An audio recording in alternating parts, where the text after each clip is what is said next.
If you came here looking for a digital safe space, some emotional hand-holding, or that cheesy "everything is going to be fine" mantra, do yourself a favor. Close this window right now.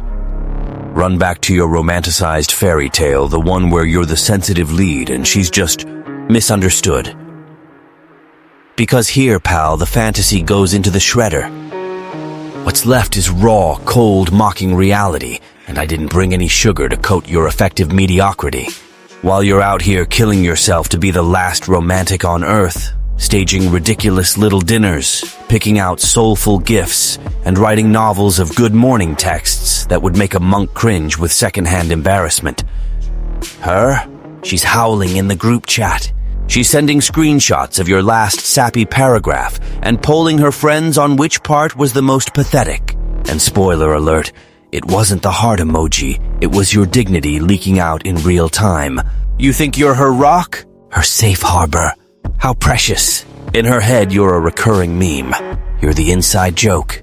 You're the look at this guy again, thinking he's special. And the most tragic part? You smell the humiliation. You do.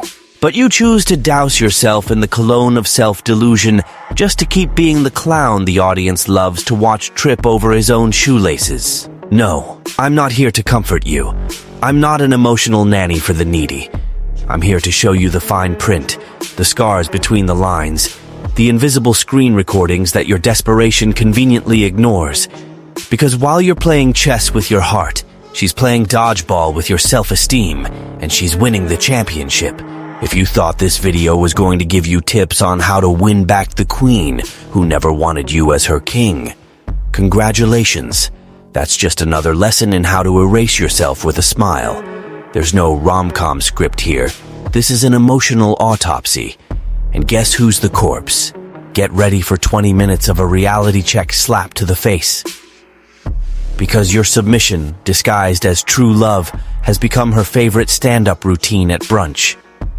While you're melting for her, she's deep-frying you in the oil of her own indifference. And yes, buddy, you've become the comic relief in a plot where she's the only one laughing. And before you come at me with that classic, but mine is different gem, hold that thought. We're going to dive into data, patterns, and signals so glaringly obvious that even the emotionally blind could see them. The only person who doesn't see it is the one still hallucinating that one-sided affection is a test of character. You aren't predictable. You're transparent. And a transparent man doesn't command respect. He serves as a ladder. Or worse, a ladder that says thank you after being stepped on. So sit down, breathe, and swallow this punch with some class. Because what's coming next is the total demolition of your romantic lapdog persona. And maybe, just maybe, amidst the wreckage, you'll find a spark of the man you used to be, before you turned into the official supplier of free attention. Oh, and just a reminder, this video didn't show up as a gift from God. It wasn't destiny. It was the algorithm, that cold, merciless entity that only delivers what you help propagate. So, if you're sitting there consuming this content with that look on your face like you deserve something in return, at least pretend to have some decency. Like it. Leave one of those forced gratitude comments just to keep your spiritual evolution fantasy intact. Now, enough with the romance. Let's get to the wreckage. Number 1. Predictability as a punchline. Let's open this wound with a surgical scalpel and zero anesthesia. Did you really believe that being 100% predictable would make you a safe, reliable, irresistible man? What a sweet delusion. In practice, you've just become the emotional equivalent of a microwave manual, useful, quick, and boring. From the moment you decided you'd be always available, like some employee of the month, for emotional dependency, responding to texts in 3 seconds as if you're on a life support pager, and anticipating her every whim like a butler trained at Hogwarts. You signed your own death warrant. You stopped being a man and started being furniture. To a woman with narcissistic traits, your predictability is delicious, not as a charm, but as comedy. She knows exactly which button to press to make you bark, cry, or crawl for a scrap of attention, and she doesn't keep that to herself. She shares it in the girls' group chat like a cheap magic trick. Watch this guy. All I have to do is take 15 minutes to reply, and he writes a 3-page essay apologizing for existing. You call it extreme loyalty. She translates it as, no one else wanted this one, so he'll do as a pastime. Your docile, desperate behavior is the trophy she displays with cynical pride. Look at the puppy I trained. He does everything for a pet that never comes.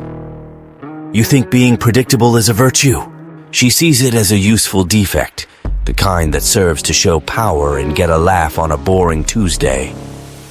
Your obsession with being the perfect guy killed every trace of mystery, virility, and respect. Today, you are the punchline.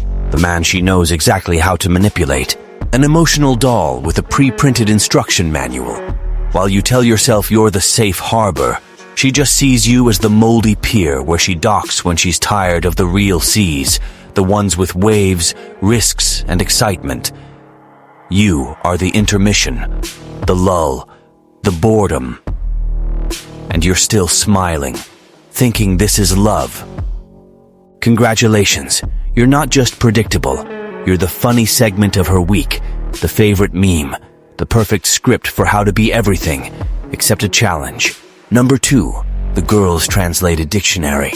Now that you've realized your predictability has the same charm as a microwave timer, it's time to take another step down the ladder of humiliation and enter the natural habitat where your reputation is shredded with top-tier sarcasm, her friend's tribunal.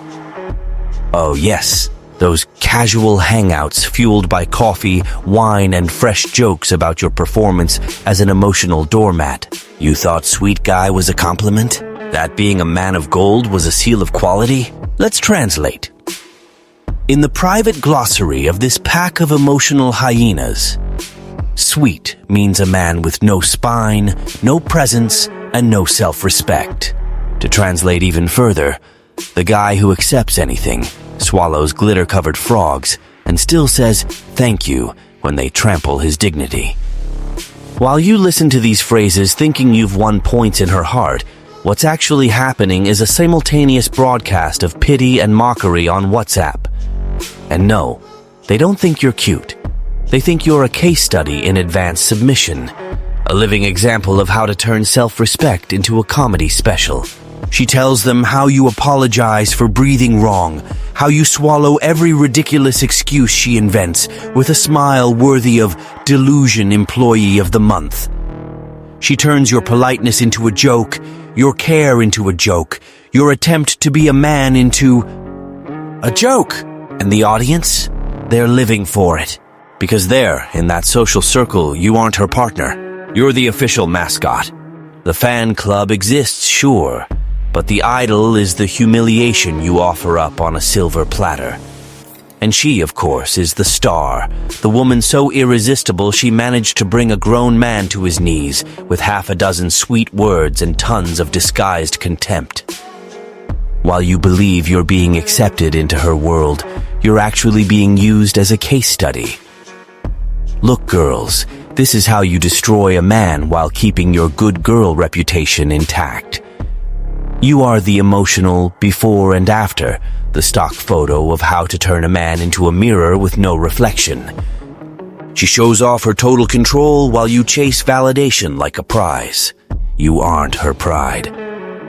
You're the reminder to the other girls that, if they want, they too can have a man who serves, pleases, erases himself, and still thanks them for the chance to carry his own leash.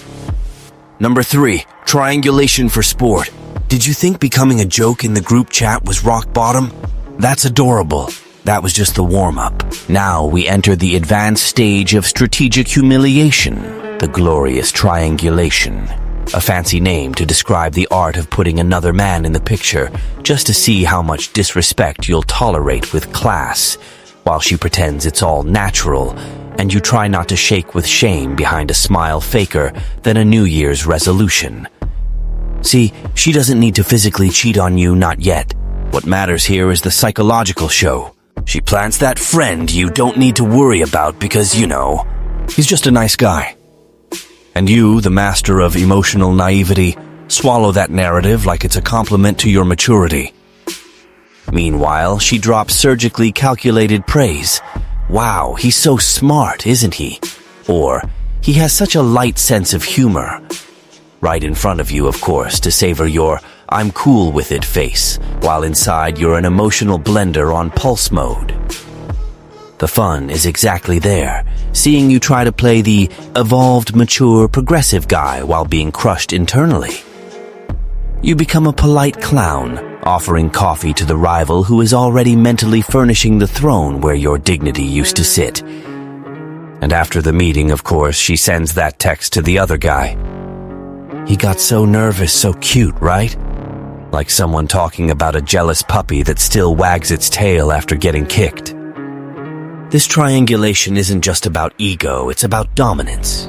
It's her proving to herself and a select audience that she can keep two men spinning around her own navel. You, the eternal emotional butler, and the other one, the officialized adventure disguised as a friend.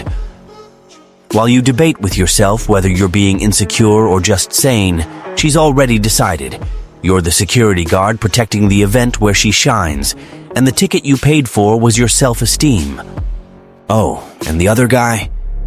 He knows. Of course he knows, because she makes sure to tell him. She says you're the boring safe harbor, the good guy who serves as an emotional pillow while she dreams of someone else. You think you're the chosen one. She just uses you as the foundation of a stage where others get to dance. While you sleep clinging to the romantic idea that she's yours, she's awake feeding someone else's ego with detailed reports on how easy it is to manipulate you. And you, the faithful squire of your own destruction, stand firm cleaning up the shards of your pride while she plans the next move in the play titled, Let's See How Much He Can Take. Number 4, public proof. To you, who still insists I'm exaggerating, that she only jokes like that because that's just her personality, it's time to put the magnifying glass on reality, the one you avoid looking at, so you don't have to admit you've become the official jester of her show. Because yes, my friend, the humiliation has a script, a costume, and a scheduled time, every time you step out in public together. Watch the couple's jokes. She loves to make the ones that reveal a flaw of yours, an embarrassing intimacy, or just something ridiculous you did, always with a cynical little smile and a tone light enough to make it seem like just a joke. But the audience gets the message. She commands, you bow. She laughs, you swallow your pride. And if you dare to react, congratulations, now you're the unstable one who can't take a joke. The party pooper. But if you stay quiet, you confirm live on air that you are tamed, harmless, and absolutely submissive.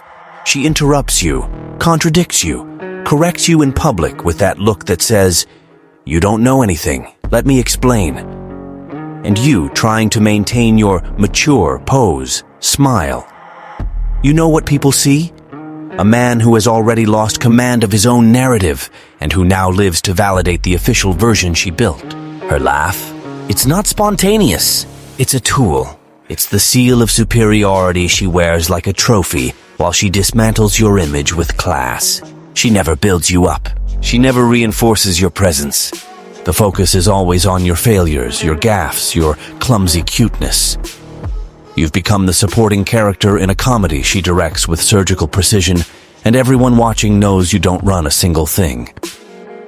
You think you're having a fun moment as a couple. She is systematically burying your social authority, turning you into the ultimate symbol of the man who accepts anything just to not lose the privilege of sleeping next to his own executioner. The worst part? She's laughing, yes, but not at what you do.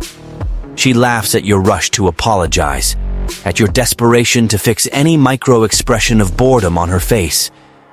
And for anyone watching from the outside, the scene is clear. That's not a couple. It's a power dynamic where one reigns and the other crawls with a smile. You aren't a partner. You're an obedient extra, reading lines she wrote. And the more you try to be pleasant, the more you reinforce your role as the weak link in the chain. Number 5. Your affection is currency. Now let's dive into the most toxic layer of this tragicomedy you insist on calling a relationship. The use of your affection as a power tool and a punchline. You, innocent, thinking you're touching someone's heart with every "I love you" typed with a trembling soul, while she collects your declarations like someone gathering material for a private stand-up set where the clown Guess Who is you. Every passionate message, every tearful 2 a.m. venting session, every text where you emotionally strip yourself bare, believing you're creating a connection. To her, those are just screenshots waiting for the right moment to be shared with a bored friend. Not as an example of love, but as proof of your desperation. She reads your sappy paragraphs with the same enthusiasm someone has for a grocery store flyer. And she even comments, "Look at this girl. He thinks he'll die without me." There's no tenderness in the reading, only sarcasm. And if you have the audacity to try to surprise her with a romantic gesture, get ready for the icy, cutting response, the kind that kills the light in your eyes just to see how far you'll crawl. In the perverse logic of those who feed on imbalance, love is currency, but only from one side. Yours. She doesn't see your devotion as a gift. She sees it as proof that you're too weak to respect yourself. Your affection has become a non-verbal contract. You offer everything. She gives crumbs and still demands applause. You think you're building something solid. She thinks she's won a new episode of the series, How to Be Worshipped Without Lifting a Finger. Your vulnerability, which you see as courage, to her is just another reminder that you are trapped, surrendered, too far gone to even notice the ridiculousness of your position. And behind the scenes, she narrates your devotion as if it were a chronic illness. He's so clingy. It's like he lives for me. Everything I do, he applauds. Yes, those are the captions for your attempts at intimate connection.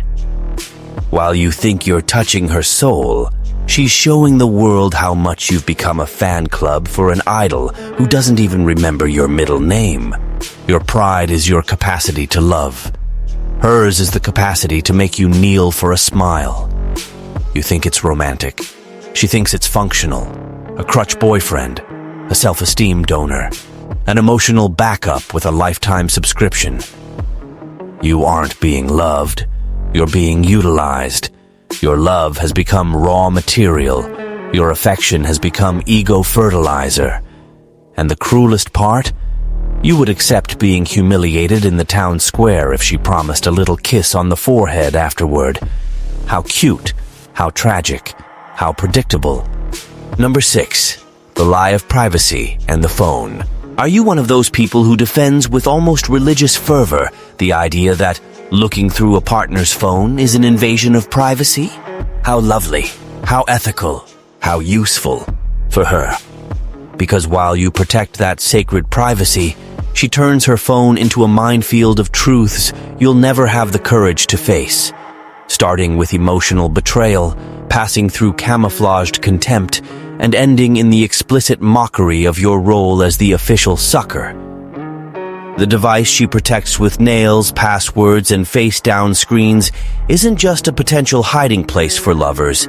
It's the logbook where she narrates in real time your performance as the court jester. Yes, while you're next to her on the couch thinking the silence is sinking, she's typing, "He's right here next to me, believing I have a headache. Lol Mao, poor thing."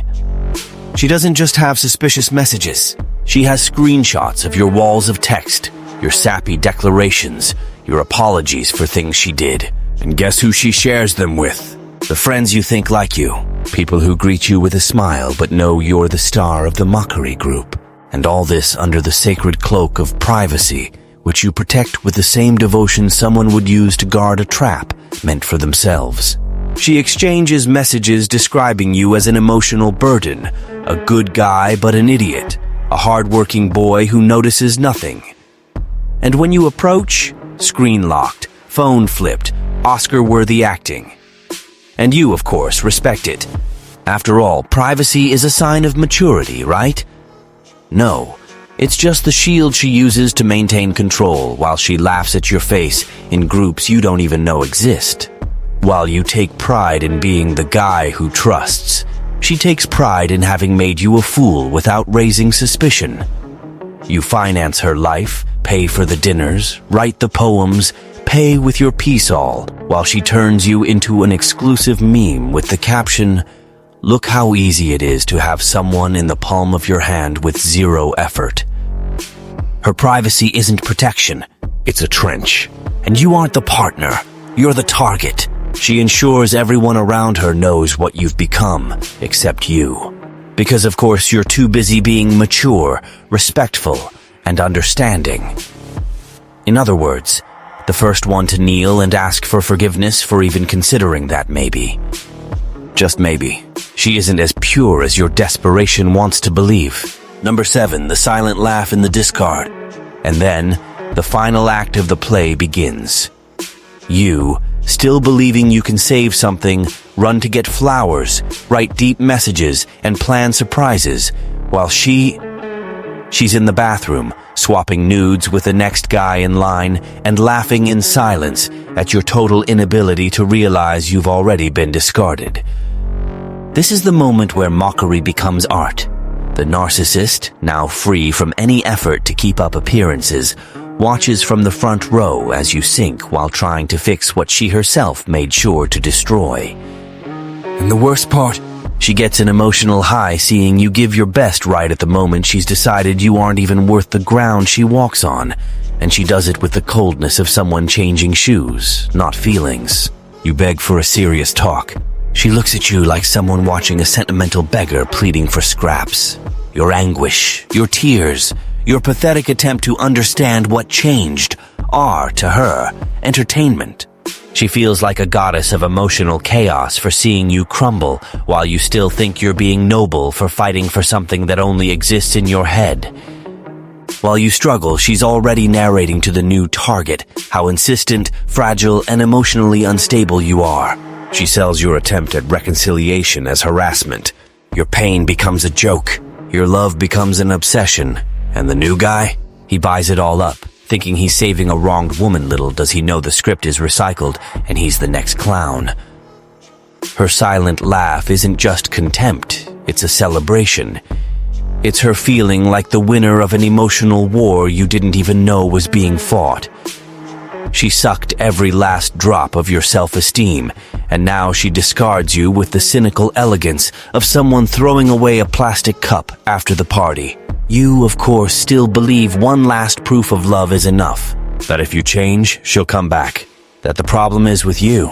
Meanwhile, she's already deleted your photos, wiped your messages, and is toasting with her friends, proud to have gotten rid of the boring guy and replaced you with someone who, according to her, has an attitude, meaning someone who hasn't had time to disappoint her yet.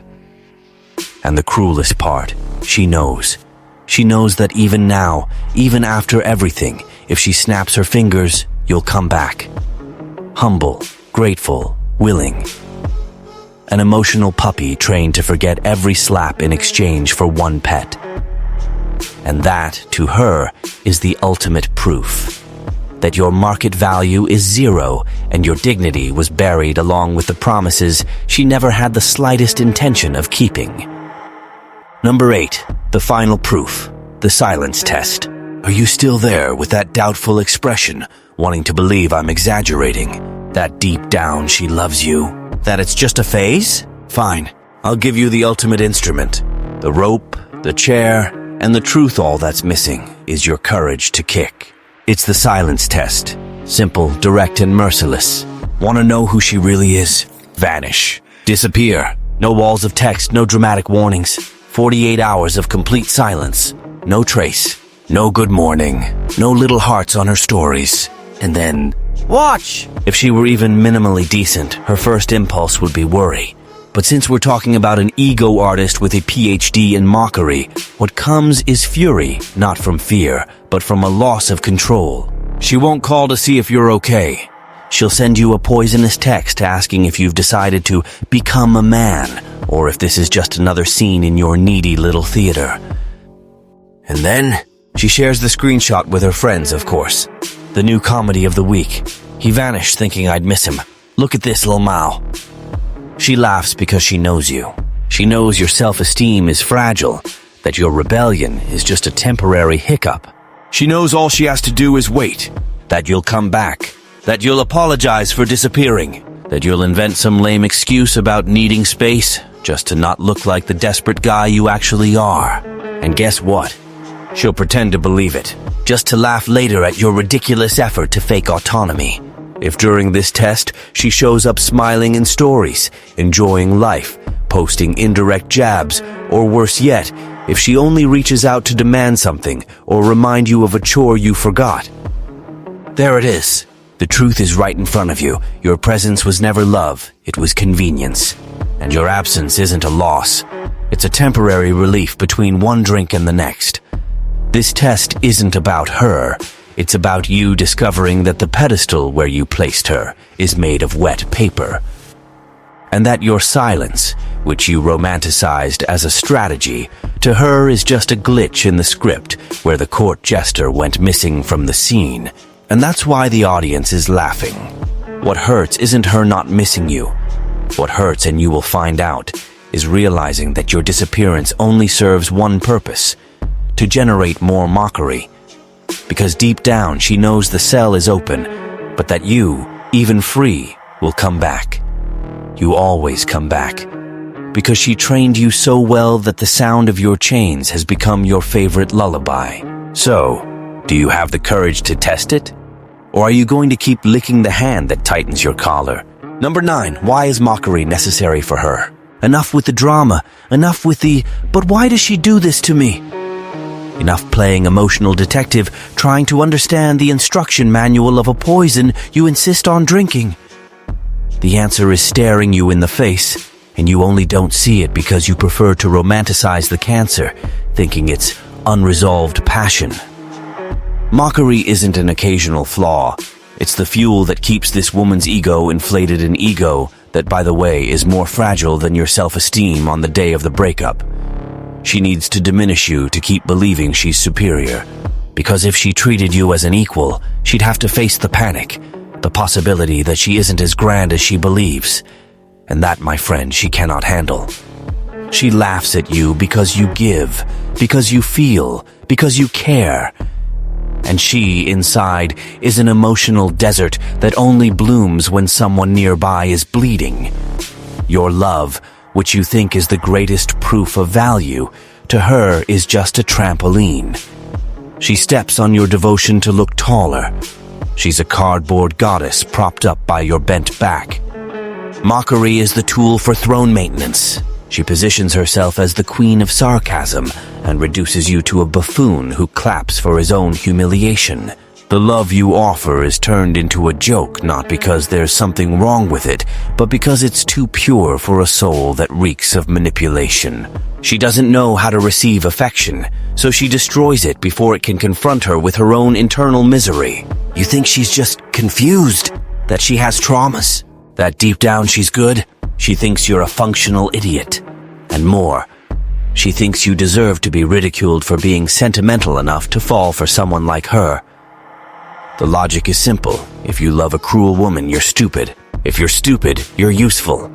If you're useful, you're a toy. And toys, well, they were made to entertain, not to be respected. Mockery, for her, is the spice of life. It's what gives flavor to the mediocre existence she has, faking depth where only emptiness exists. You've become the comic relief of her personal show. And every time you try to talk about the relationship, she writes a new joke with your name on it. Your biggest failure? Believing that being good would be enough. That loving truly would suffice. That dedication would be valued. That light cures darkness. But in her twisted mind, light only serves to illuminate the circus stage where you are the main attraction. She doesn't mock your mistakes. She mocks your essence, because your dedicated, sensitive, committed existence is a mirror too cruel for her to face. So she breaks the mirror, she laughs at you, and she moves on, looking for the next fool who will agree to dim his own light just so she can shine by contrast. You aren't a victim of a misunderstanding. You are a volunteer in a dynamic where your pain became a performance, and the applause is reserved only for her. Number 10. Flipping the script, the end of the circus. We've reached the final act, and the only question left is, are you going to keep serving as the official joker of her show, or are you finally going to close the curtain, light the match, and let this ridiculous tent burn along with the script of your humiliation? There is no dignified ending with a narcissist. There is only a full stop. And you're the one who writes that period. No tears, no speech, no audience. Want to flip the script? Then stop reacting. That's right. No screaming, no begging, no demanding respect, or trying to prove you have value. All of that is music to her ears and new material for the WhatsApp group where you're the main attraction. The response that destroys the empire of mockery is your icy indifference. Total silence, vanishing without explanation, ending the free emotional supply you delivered like a desperate employee trying to keep his job. You need to become invisible, a ghost with no color, no noise, and above all, no interest. Someone who doesn't react, doesn't respond, doesn't yield. Because the absence she can't control is the nightmare that no inflated ego can withstand. She lives off your reaction. Without it, the stage collapses. When you apply the famous and feared no contact for real, no games, no relapses, you don't just close the curtains, you turn off the stage lights. And then, my friend, the show is over. And what's left? Her, alone, in the dark. No laughter, no audience, no toy to validate her ego. Meanwhile, for the first time, you start using your energy for something useful, rebuilding the man she tried to shred. Body, mind, bank account, presence. You resurface. And her? She's going to watch in silence as the man she disdained becomes everything she never had the emotional capacity to keep up with. The shock will come, yes, because she believed you'd always be there, kneeling, needy, available. But you left. And with you, you took the only thing that sustained the show, your attention. Now she'll be laughing alone, and soon she'll realize that even the snakes in her circle will start questioning how such an intelligent woman lost the only decent man in the story. The end of the circus is when you realize that the true masterstroke is disappearing. That calculated absence destroys more than any scream. And that your happiness far away from her will be the vengeance she'll digest in silence every single day while she pretends to be fine.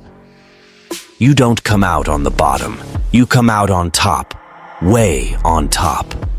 Because now you are the sovereign of yourself.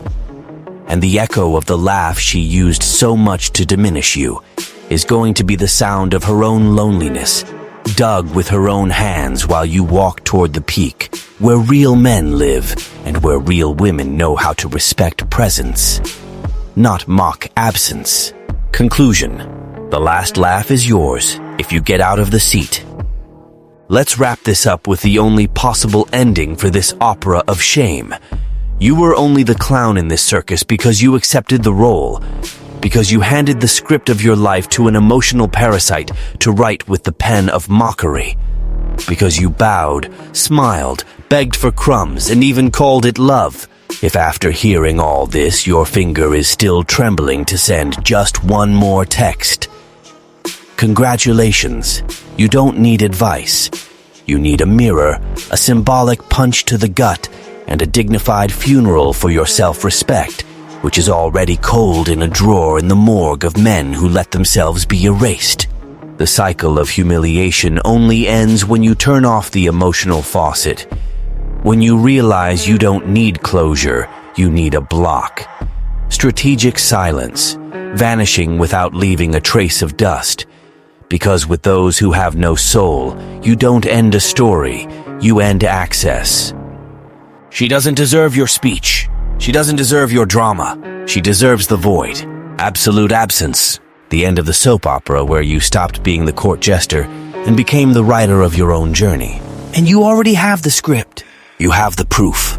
You have the map. The door is open. The key is in your hand. The only thing missing is you stopping the idea that the bottom of the pit is comfortable. Either you take control of your existence now and walk alone, firm, and with your pride restored out of this effective radiation zone.